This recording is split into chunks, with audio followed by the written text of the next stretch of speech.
Good morning and welcome to One Book, One College event. The conversation today is on bullying in schools. My name is Gail Ditchman and I'm one of the instructors in the education department. Sitting next to me is Alieen Donnersberger. Alieen is department chair of social sciences here at Moraine Valley and also an instructor in education. I have Julie Fox next to her. Julie is the school psychologist and counselor for Lombard District number 44. Next to Julie is Stacey Sharon. Stacey is one of our teachers in the education department, and then Marybeth Charka, and Marybeth is also another instructor in the education department here at Moraine Valley. Bullying has become prevalent throughout the United States. It is one of the scariest situations going on in both public and private school. I've used just 3 different statistics, which I think tell a whole lot. When you look at the fact that over 3.2 million students are victims of bullying each year, that alone should set you back. Let alone the fact that we're talking about 1 in 4 teachers say bullying is okay and I'm not going to intervene, it's just teasing, every kid goes through it, don't worry about it, etc. And only 4% of the time will teachers actually intervene in a bullying situation. Another statistic is 160,000 teenagers stay home from school every day because they are being bullied. And they feel, when we talk to them, that they feel that if they go to an adult, any help they get is very ineffective and in most cases makes the situation even worse. Over 2/3 of the students are saying that schools respond poorly to bullying. And a lot of that is catching the bullying or the bully in the act. A high percentage of the students believe that the adult help is too infrequent as well as ineffective. When we look at stopbullying.gov, this is the following definition that they give. Unwanted, aggressive behavior among school-aged children that involves a real or perceived power imbalance. The behavior is repeated or has a potential to be repeated over time.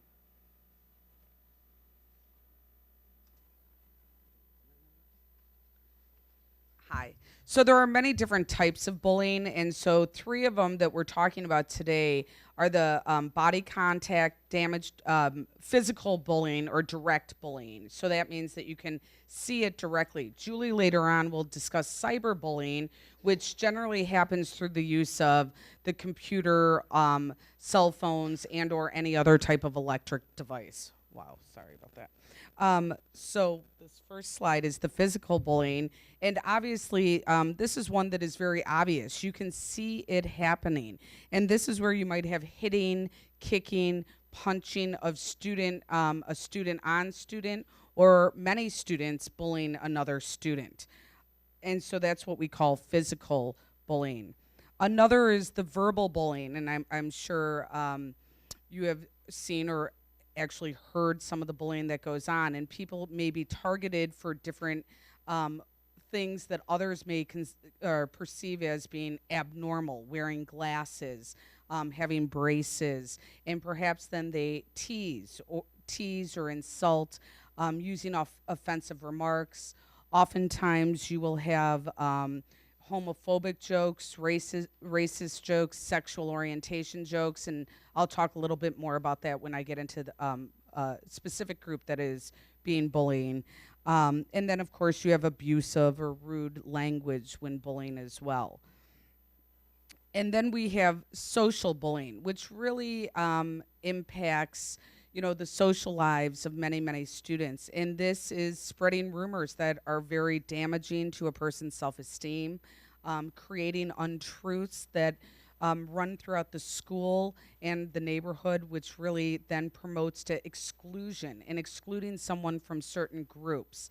Also embarrassing someone in a public setting are all types of the social, bringing in more people in order to do the bullying. Mrs. Ditchman's going to talk about the special needs population as defined of when they are being bullied now. One of the largest groups to be bullied are going to be those students that are labeled as special education, where they have some kind of special needs. You could probably list 200 to 400 different kinds of disabilities. I've just taken some of them. One of the largest ones that's growing, and I know you are all aware of it, the latest statistics on autism are 1 in every 68 children are being labeled on the autistic spectrum, and those numbers are going to continue to go down. They expect it to be 1 in 40 within the next 5 years, and those are scary facts. When we look at why our special ed students are bullied, 97% of all special education students say they have been bullied one time or another. Individuals that have a disability usually also have a self-esteem issue.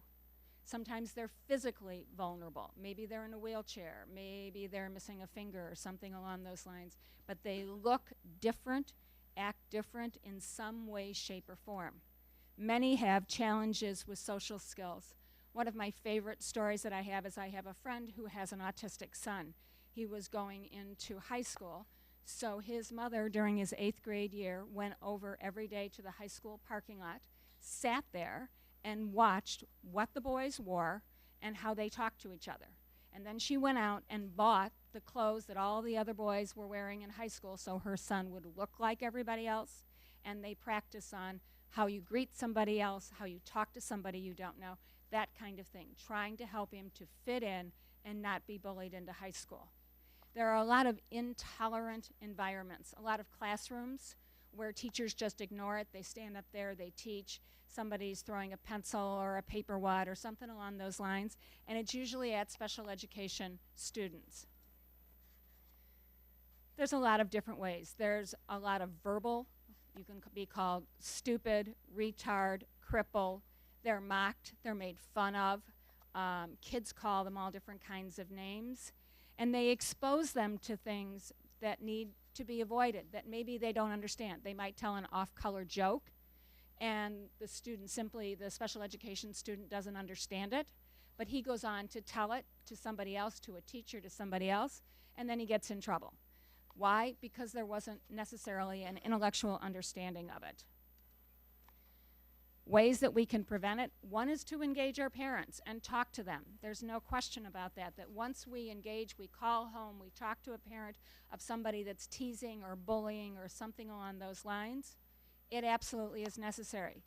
To create policy and rules in schools is absolutely necessary. If students are caught teasing or if they are caught bullying another child, there has to be a repercussion for that, rather than just having a conversation, you shouldn't do that, etc. We need to build safe environments for our students, whether they be special education or regular education, and we need to educate all students about what it's like to be bullied or harassed and what that feeling is like. For any of you, as Ms. Donnersberger said, whoever's worn glasses, if you were ever picked last on a team for PE, or you weren't very good in softball and nobody wanted you on that team, those are the same challenges that a lot of our special education students face on a daily basis. Ms. Donnersberger is going to talk about the second grouping, second largest grouping for bullying, and that's our LGBT students.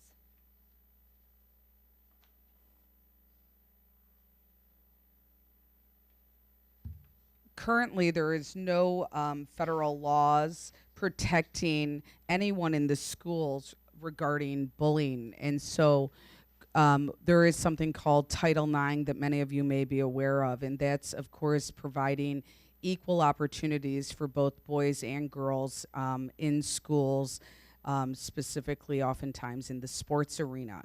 And so current legislation is being discussed to help protect students who are suffering from bullying using the terminology of harassment, or that a student is being harassed. And therefore then, if the student feels they're being harassed, that may then help to protect them and give the schools some federal or legal protection in then stopping the process of students being harassed. And as a result, a big population of students who are defined as lesbian, gay, bisexual, and transsexual students are bullied each and every day in the school and socially. And gay bullying statistics are often the largest contributing factor to the number of bullying incidents that happen every single day.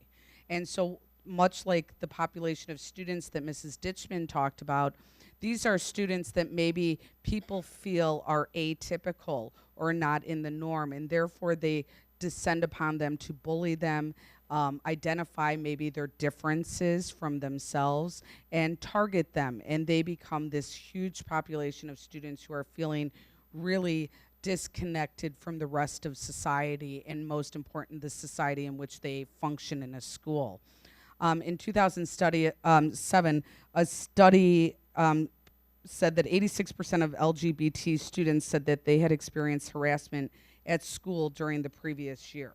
86% of an entire population of students. That is a huge number, and it continues to grow. That's in 2007. So 7 years ago, we were looking at 86%, and I could only imagine that those numbers have increased. Many students then, as a result, have a hard time accepting who they might be consider coming, if they are coming out in the coming out process, if they are becoming aware of their own sexual identity.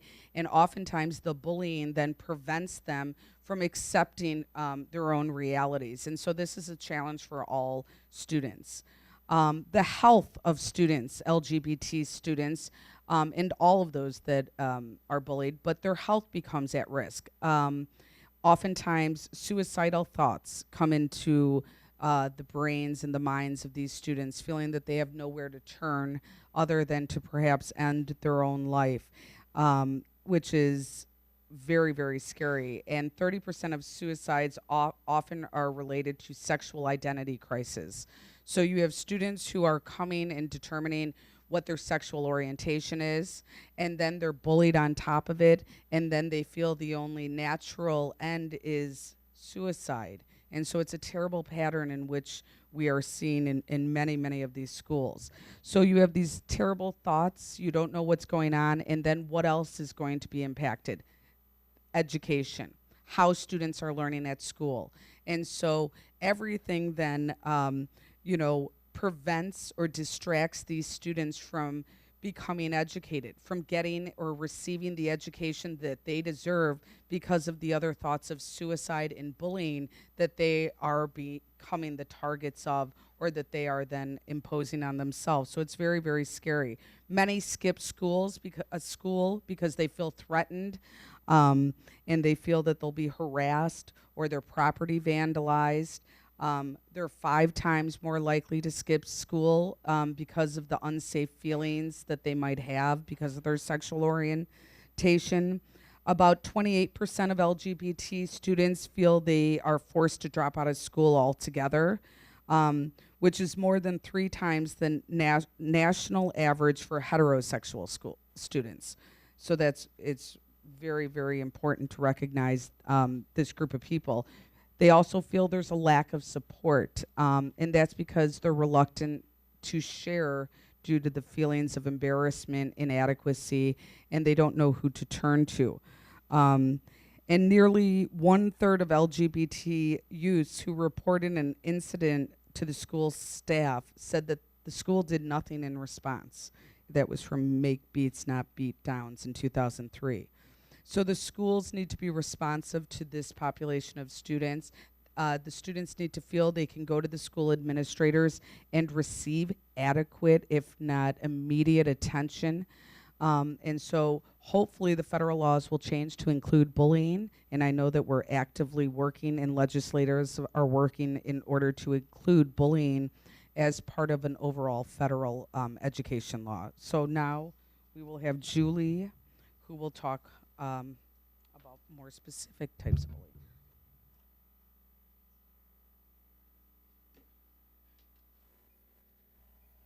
Thank you and good morning.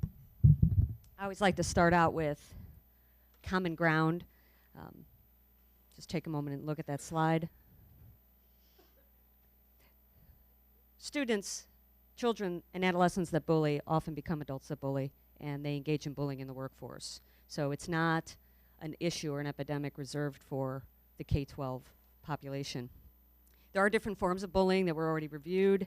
I will be talking about relational bullying, and often the venue for that is through media, social media, websites, texting, and there's a large component of it that is anonymous, which makes it very difficult to address. There are some myths. We spent a lot of time earlier in the presentation talking about the victim, but I'd like to spend a little time talking about the perpetrator. It's a more complex profile than we had originally thought many years ago. All bullies come from broken lives and circumstances. That's patently false. All bullies have low self-esteem. That's also inaccurate. And that new research, and this is somewhat disconcerting, shows that many have an inflated sense of self-worth, and they seek being looked up to, admired, and feared, and they often have above-average social skills. Even though many come from intact home environments, they've witnessed verbal and physical aggression and feel comfortable in those circumstances, whether it's the kind of media that they've been exposed to or the way in which their family relates. We know that some families use different language patterns and structures than other families, and so they've become used to, acclimated to that kind of conversation and that vocabulary. The most severe forms of bullying and violence are called by, the most severe cases are often categorized as acts of terror. We think about the shootings in high schools and colleges. That particular subset of bullies are often victims of being bullied as well, so they play both roles. They do not snap, as was previously thought, where they just have a breaking point. It is built, the frustration, the aggravation, the humiliation over years, and then they take a very calculated approach to seeking revenge. And there's usually a lot of collateral damage and injury to other members of the community that were not involved. So they are starting to equate certain types of bullying with actual at-home terrorist situations. But the vast majority of bullying is chronic lower-level bullying within various social structures such as schools or places of business.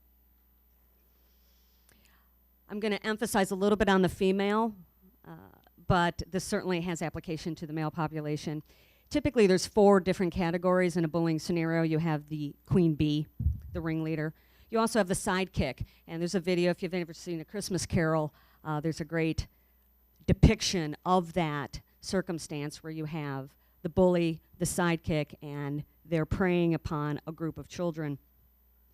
Sidekicks often are rendered powerless in the absence of the queen bee. Sometimes, though, they take the flag and they take on the leadership role. Oftentimes, though, they will be nice or at least indifferent to the people they've bullied in the absence of the queen bee. Bystanders. The person who witnesses the disrespect and bullying and is in a position to provide appropriate help. And that's really important because you'll often have students getting involved in social conflict where they'll become aggressive themselves and they say, I'm just watching my friend's back, I'm just watching out for my friend, but they take on an aggressive role and that's not considered an appropriate intervention. And then you have the victim, students, instructors, colleagues, employees, any unintended target. Again, bullies in childhood often become bullies in the workforce. And they've had many years of practice, and so they're very good. Their approaches are more subtle. Relational bullies are often very socially adept and understand, at least intuitively, formal and informal power structures. In any organization, whether it's a school or a place of business, you have the file and rank, the chief, the person in charge, the second in charge. It's tiered down to then all the standard level employees or students. But in addition to that, there's informal structures. We all know in an organization who the go-to person is for various issues. They may not actually have a title associated with that, but they have credibility, power, and influence, and that's equally important in a social situation because bullies understand those two structures and know who to make their allies so that they can bully their peers.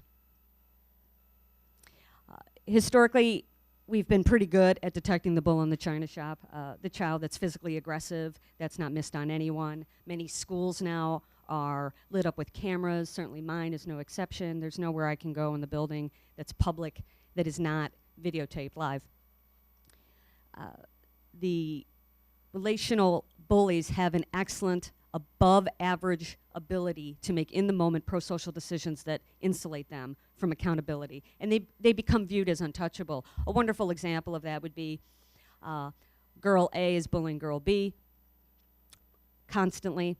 Girl B's in the hallway in front of me, she drops her books. Girl A immediately bends down and helps pick up those books for that girl while I watch. Suddenly I'm thanking her for being so proactive and a girl of good character. When actually, if you look at the nonverbal signs of the girl who dropped her books and you see that she has tense shoulders, that she's not looking at the girl who's helping her, that she's looking down at the ground, that her jaw is clenched, you would then start to ask questions, why is she not showing appreciation? And that gets, that raises an antenna with me, and I usually pull that girl aside and say, is this person usually nice to you?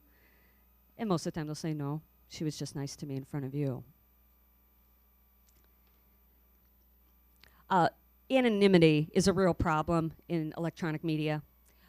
We try to groom our people to not, to shut down when that is an option. Anonymous feedback, whether it's on Ask FM or Instagram or Facebook, that you do not allow yourself to receive anonymous input. Many students find that hard to deny themselves, and then they wind up being crushed with a constant stream of negative input.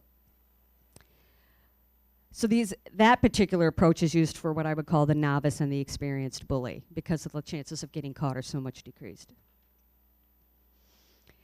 There is going to be additional talk about programs that address bullying, but really you have to come at it on many fronts. You certainly have to understand who is most vulnerable to being bullied, although to be honest with you, I have found many children being bullied that I can't figure out for the life of me why. Or equally true, a new girl or guy moves into a school district or a community and poses a threat because they are, for whatever reason, fabulous, and the current fabulous person finds that a threat. And so they go after the second fabulous person because they don't want to lose their status. So it isn't always the underserved, the underprivileged, and the downtrodden who receive huge amounts of relational bullying. So it's good to understand the profiles of the victims, and it's also very good to understand the profiles of the bullies. And prevention efforts need to create a social infrastructure that does not passively permit that kind of behavior. And then, of course, we need to have response interventions, you know, the tertiary, where a child is being victimized and we need to move in, intervene, and provide redirection to the bully and social skill support to the victim. Emotional support as well.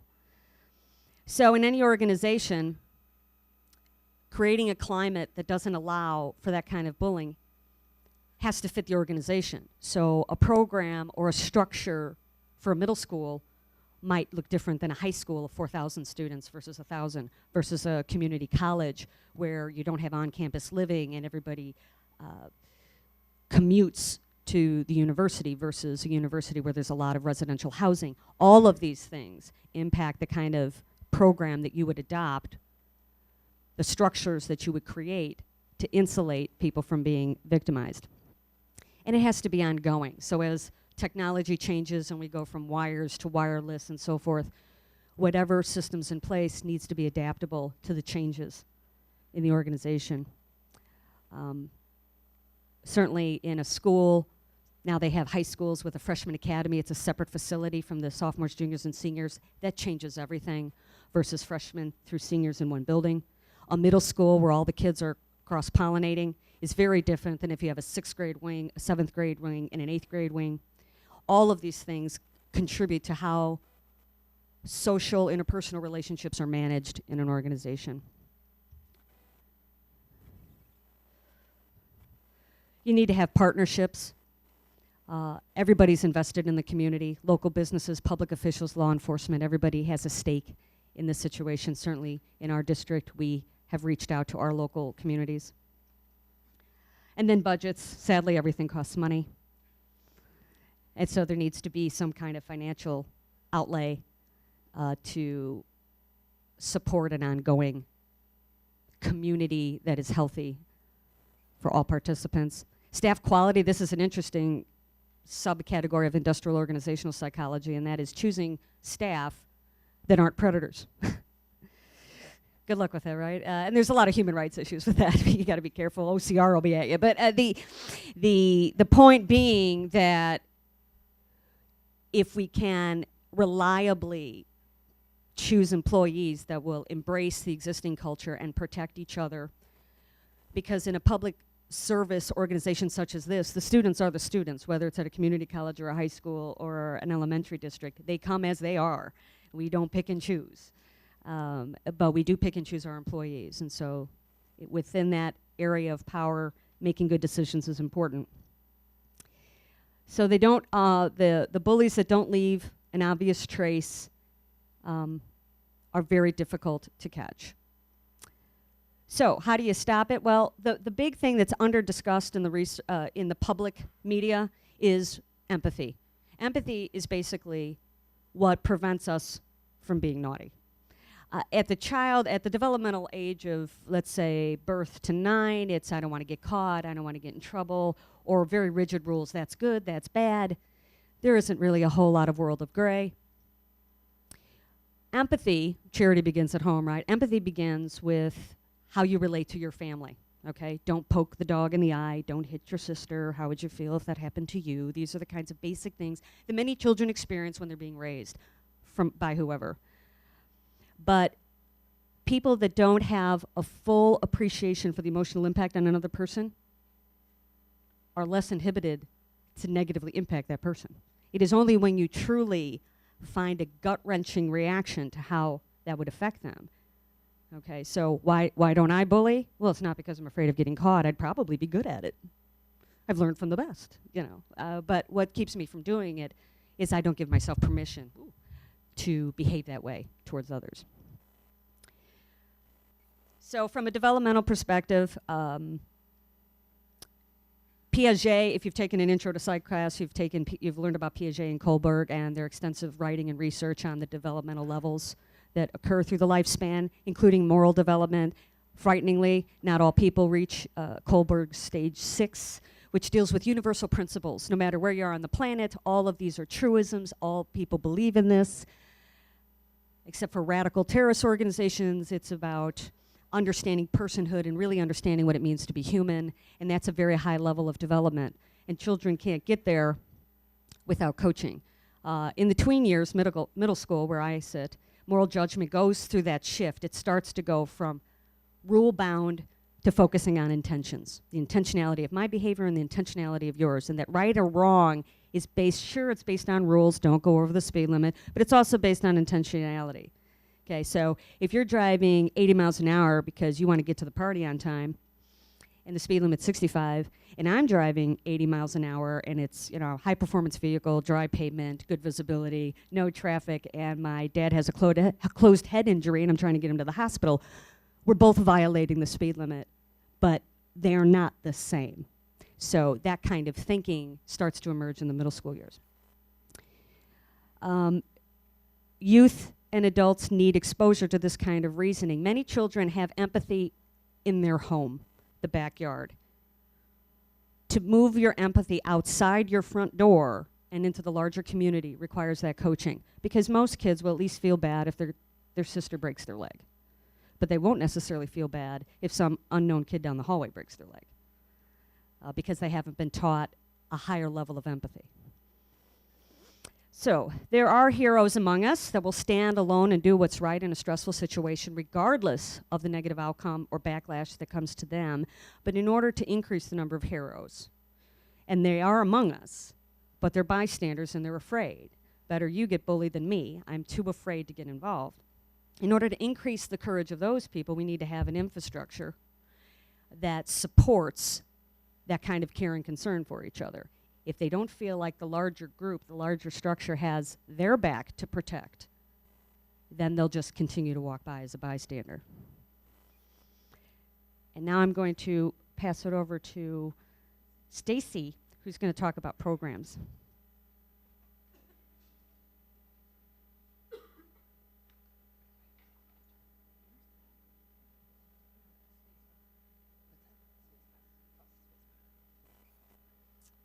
Hi, I'm Stacey, Sharon, and I'm going to talk about different programs that are out there that schools can use, even communities can use in light of bullying in an attempt to work together to eliminate this. And not necessarily eliminate it, but maybe put a stop to it and bring some awareness to people that are out there. One of the first programs I'm going to talk about is Character Counts. And I don't know if some of you have ever heard of Character Counts. Maybe it has been in your school. I used to work with Character Counts program several years ago at a job that I had where I was president of the coalition. And the coalition meant that the schools and the community were working together. And part of it, Character Counts, there are 6 pillars that we speak about in Character Counts. And those pillars are trustworthiness, which talks about being honest and not deceiving people. Respect, follow the golden rule. We all know about the golden rule. We learned about it from when we were young, or at least hopefully we did. Responsibility, do what you're supposed to do. Fairness, play by the rules. That will help us all if we all can play by the rules. Caring, be kind and compassionate. And citizenship, do your share to make your community better, wherever that community might be. Maybe it's a school, maybe it's at a job. And I really like this Character Counts program because it can be applied to the work setting as well, not just a school program in which we can work together. We can hold people accountable to our behaviors if we follow this. Character Counts has a whole curriculum that can be devised for schools to use in your school or even in your business. So that is it's a wonderful program that Michael Josephson started years ago. The next one program that I found is through the National School Climate Resource Center, and it's called Bully Bust, and it's an awareness campaign. And the idea is to reduce bullying in school by teaching students and adults to stand up to bullying and promote upstander behavior. They really want to work on transforming the culture of your school for students to become more socially responsible adults. So this is a really nice program that is out there that you can find online. And then the last one that I have is the It Gets Better project. And this was founded by Dan Savage and Terry Miller in 2010. And it's an internet-based program. And the idea and the mission behind it is to get the LGBT youth around the world the message that it does get better. They want to create and inspire changes that need to make for their lives to be better.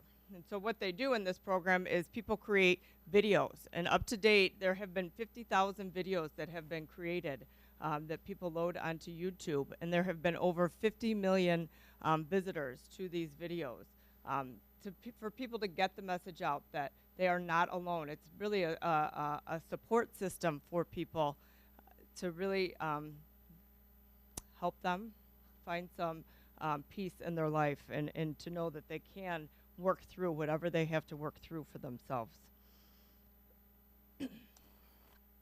As far as parents go, parents really need to be a role model for their kids and their friends that are around. Teachers need to help keep parents informed as to what's going on in school, and especially any school-wide efforts that they are promoting out there. Parents also should become involved in school. Really, I don't think it matters the grade level. There are parent-teacher associations. There's always opportunities for volunteering. There's action committees. Parents should become involved, and this could really help support not only your children but other children in this effort regarding bullying. And again, parents need to stop bullying when they see it. They cannot brush it off, as others have said, that it is not kids being kids. There's some real sustenance to that, to anything that they see out there. In schools, again, I mean, I just highlighted briefly 3 programs that are out there that can help schools create a positive school culture, and that is a really important thing to do. Kids need to feel safe when they are in school. They want to feel safe. They don't want to be scared to go to school. We've heard some alarming statistics earlier about the amount of children that are not going to school because solely of bullying. Schools really need to be aware of this, and they need to do something about it as well. Schools also need to educate teachers. They need to help teachers and students understand the policies or the programs that they are going to implement so they can implement them appropriately. so that there will be an effect out there. There will be consequences, or people can follow through with what they say they are going to do. And again, communication. Communication is key. We need to let the parents know. We need to let the teachers know whenever we are going to change any policies, implement anything else. We all want to be on the same page so that we can work together at home and in the community. Next, we have Marybeth.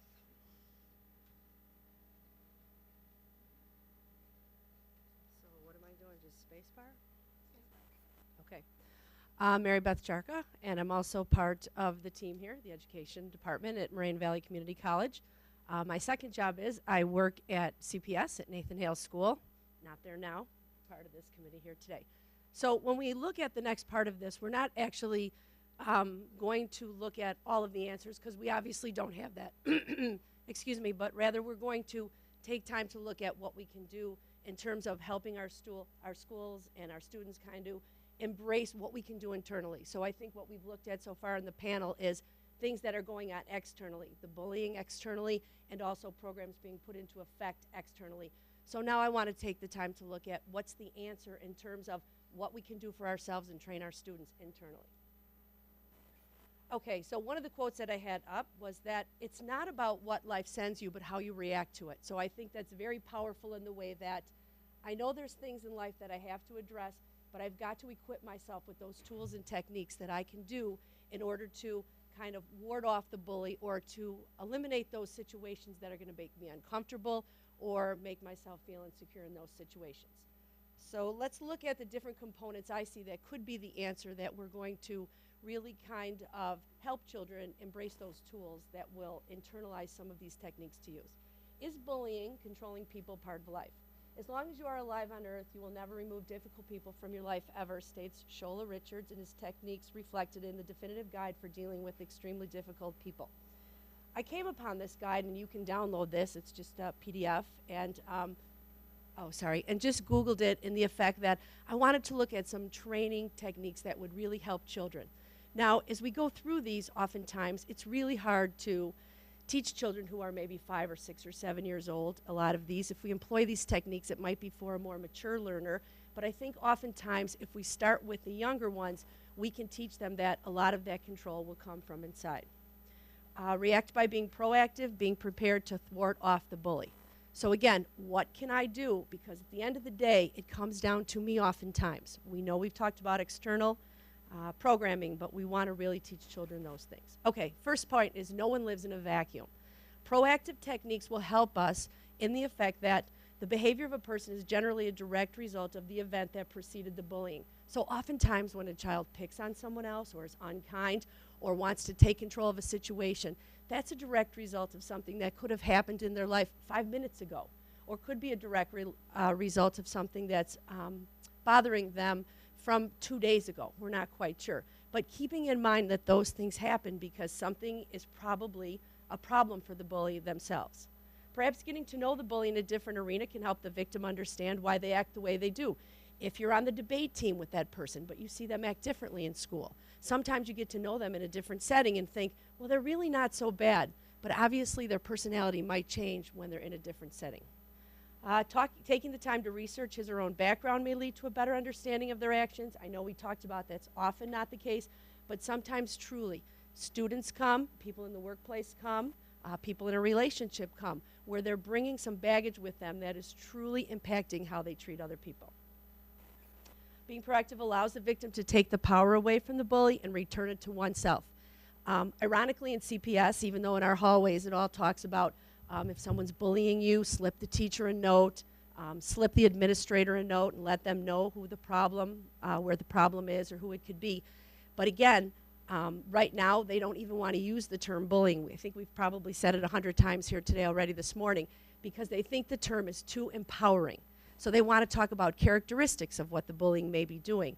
Inappropriate teasing, inappropriate behavior, unkindness. They want to switch the empowerment on to the individual who could possibly be the object or the victim of the bullying to let you know you have the power to not allow this to happen. The people who are the meanest in the world generally need your nicest the most. This is one of my and again, at the risk of sounding like Dr. Phil here, I've taken a lot of my favorite quotes, and I really think they will empower people in given situations to not allow people to treat you that way. Oftentimes we find out you teach people or train people how to treat you. So when the bully knows that you're continually going to take their misbehavior or the way that they treat you, it's going to be a continuous effort. So you are the one that has to take the empowerment back and say, I'm not going to allow this. And whatever techniques you employ, they have to be continuous. Richard Lavoie, one of our favorites in the education world, always says broken record works the most. Because when someone can't wear you down, they get the message. Might not be the first time or the second time, but if the broken record techniques keep going and you say the same thing over and over again, you start to take the power back to you.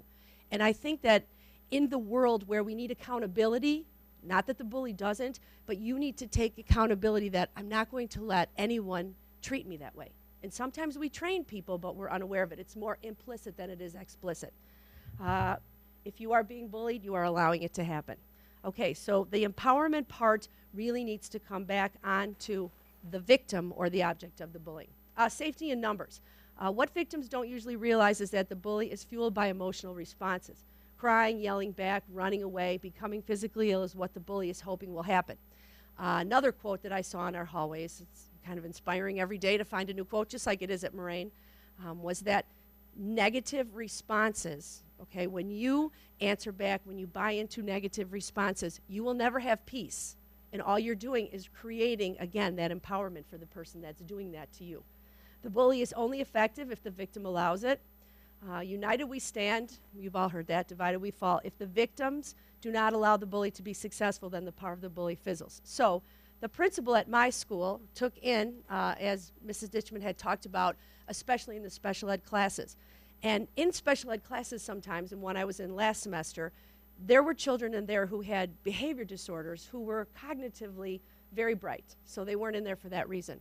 And there were children in there who did have cognitive disabilities and probably had lower IQs who did need some type of coaching. So oftentimes when they would hear comments like, in my classroom, they would say, well, you don't know because you don't get things like that, or you don't understand it because you're not as smart as I am. So because this was not acceptable in my room, the principal and I, we kind of staged an intervention with everyone, and we said, how do you feel when people treat you like this? Well, they knew enough to know that that was wrong. So then we tried to employ techniques because after a while, no one bought into it. No one laughed. No one gave them any eye contact. No one did any of those things that made the bully want to continue. So after a while, it became no fun anymore. So the bully just kind of gave up and almost kind of just went away because the fun was taken out of it. So we looked at the program where let's really try to educate those that are being bullied and don't let the empowerment continue to be on the bully themselves. So as I said, the principal's really taken both sides of this because I do think there's not really a dichotomy of how it is we need to approach it. We need to approach it externally, like we had talked about, but I do think the accountability has to come from within as well and to be more internal. That framework needs to be like an infrastructure internally to say, I'm going to be proactive, and how is it that I'm going to employ these techniques so this doesn't happen? Who has the power now?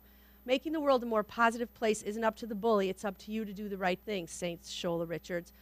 Again, some of these guidelines that he practices in this guide that he's put together, they seem so simple, and you've probably heard them all, but it's so powerful and enlightening when you just see the steps that he takes. It's definitely worth looking into. Remember how we train people to treat us? Have strategies that everyone in school employs at all time. Oftentimes when you're looking at personal techniques to be proactive, practice that at home.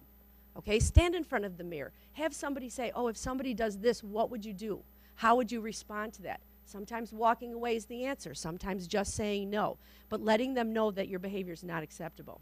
Anticipate other people's bullying behavior and prepare your response. If you know every day, if somebody's coming into your class, if you're high schooler, you know every day that kid comes in every day and says the same thing. Talk that over with a teacher or counselor. Have some preparation in hand. Recondition and practice your new reactions to aggression, and have faith that your own abilities will ultimately work if you continue to use them. Okay, in conclusion, bullying is a serious issue that school children face every day. Children, young children, high school students, I'm hoping this isn't the case, but maybe some of you have encountered that at Moraine Valley. I mean, we try to do the best here to make it a safe environment, teachers that you could speak to. So I hope and pray that's not the case. It's important for educators to be aware and understand the impact, and it can happen in individual personal education in any part of life. So when I see that happening, whatever the case is, I make sure that both parties are recognized, the person that's doing it and the person that's the object of the bullying, because they need to understand that sometimes it's not a personal attack. You're just in the wrong place at the wrong time. School should be an environment where children feel safe and allow the opportunity to learn and grow, not a place that threatens them. And oftentimes, one bully, we don't think about that as the bully bullying the teacher, but sometimes that does happen and kind of takes over the classroom. Through the influence of positive role models, proactive prevention, we can help to decrease the amount of bullying that takes place in our school system. Let me ask really quick, how many of you have seen, and I don't need to, show of hands, but doesn't really have to be a personal situation for you, but you have seen many of the things we've spoken about here today? Okay.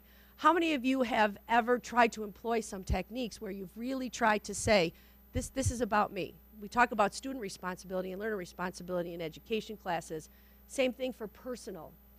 How many of you have ever tried to employ those techniques? I'm going to ignore the bully. I'm going to be strong here. I'm going to get all people safety in numbers. Okay, so those are all good techniques that we can do. So we're going to open up for questions. Go from there. Does anyone final note?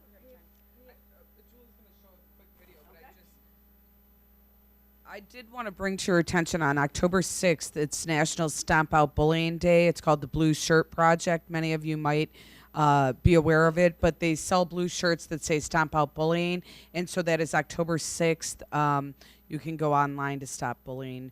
I believe it's .gov for more information.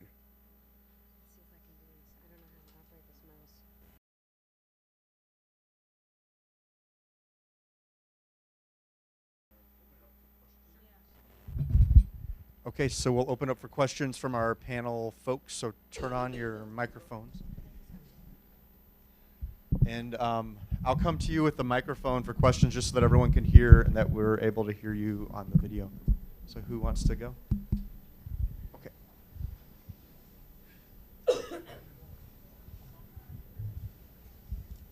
Are any of you aware of the news story about a boy that brought a backpack to school, which was a My Little Pony backpack, and the approach of the school to stop the bullying was to ban him from bringing the backpack to school because they believed the problem was that he was provoking the bullying?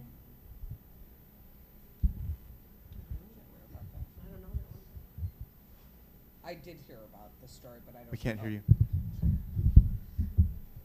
Just getting me to use this mic. Is it not even on? It's on. It's on? You can hear me? I did hear the story, and I did realize that it was, I believe they said a zero tolerance, and in order to protect the young child, it was a boy who carried the My Little Pony, correct, that they asked him to do that. And I think that would kind of look maybe to what Marybeth was talking about earlier about, you know, making yourself maybe not the target of bullying, looking within yourself and being proactive. I think that was the school's approach. I'm not here to say whether or not it was right or wrong. That.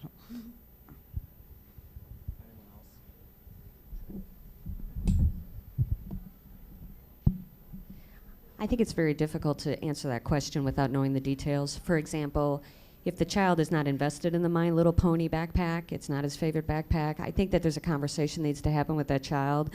Because if he says it's the only backpack I have, I wish I didn't have that backpack, well, we could solve it one way. If he says, I've always loved My Little Pony and I play with it with my little sister all the time, well, then we have to go in another direction because we have to accept him for who he is. So the story as you give it to me right now is insufficient for me to comment as to why the school gave the advice that they did. But I do think that your point is, if I can assume your point, it's well taken that if a child comes with a certain identity of themselves and preference for likes and certain dislikes, and it isn't causing harm or disrupting the learning environment, why can't he just have his My Little Pony backpack? And the answer is, of course he can. So my guess is, because I like to assume that my colleagues are not incompetent, and I don't know these colleagues in this other school, but assuming goodwill and well-educated and well-credentialed people, I'm wondering whether or not there wasn't a sit-down conversation with those adults about why the circumstances are as they are and why that advice was given. Does that make sense to you? That at first blush, it's too soon to judge. Good. Other questions or comments?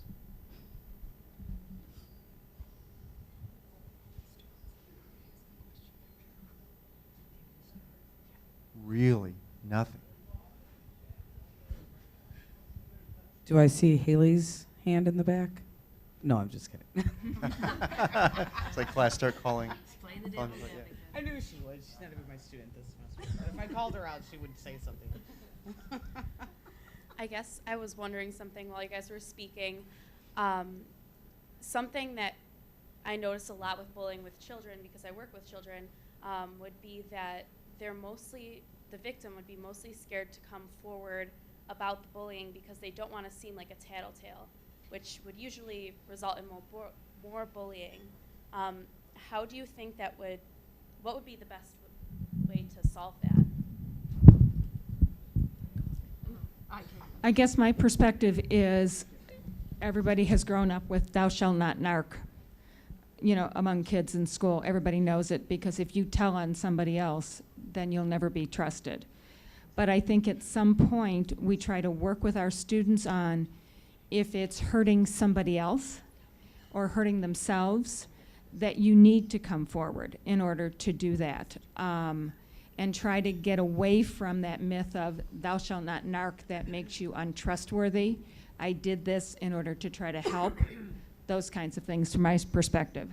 I was just going to say that once I figure this microphone out. I feel like because I work with the younger children during the day usually, I really try to keep my finger on the pulse to kind of keep my ears open and see what's going on. So when I see something that's inappropriate, rather than stopping instruction, or if it's in a collaborative, if they're doing group work, rather than stopping it, I usually try to then pull my group together and I'll give like a hypothetical. Like, how would you feel? Because if that was in my classroom or in my home with my own children, that would make me really sad. So I kind of throw it back onto me, but yet I come up with a hypothetical and I come up with a different setting so that, and then I give eye contact a little bit more to the person that's doing what they shouldn't be doing. I want to stay away from the bully word. And hopefully they get my message in more of a subliminal way. And if they don't, when they walk out the door, I'll say, you know what, this is a classroom where this is a community, and you need to be a community citizen where everybody works together and be nice, because I don't want to come to work I wouldn't want to come to work every day if everybody wasn't nice to me. And this is your workplace. So that's kind of how I address it. And I think everybody at the end of the day gets to whom I'm speaking. And hopefully it's a good message for everybody when the same situation comes up. Go ahead, keep going. Working in mental health, not in front of the classroom every day. If a student comes to me and they're telling me about this and they're afraid of retribution, and that's legit, one of the strategies that I use, and my colleagues use as well, is first of all, having them explain the circumstance and letting them know I'm not going to do anything but listen at this point, so they don't need to panic. And then finding out if they had a magic wand, what would they like to have happen, and rating this on a scale from 1 to 10. Is this cataclysmic 10, a low burner 3? And once we've gotten that rating, and I've had them tell me what time of the day, the location, all of that, and this is where technology works in my favor. We have cameras, so sometimes I'll say, is this something that I can view on camera, or is it more social or relational? And once I zero in on the location, if the child can endure a few more days, I can get other adult eyes to accidentally catch it. And then the child is removed from the discussion entirely because they didn't tell on anybody. It was discovered by the adults. And so we work very hard at insulating the children from retribution. And when it is determined, if the child is able to figure out who told, I can assure you that a well-structured, supportive school can stop the retribution. Sometimes with just a few really carefully worded conversations with the bully. So sometimes that's all it takes. Other questions?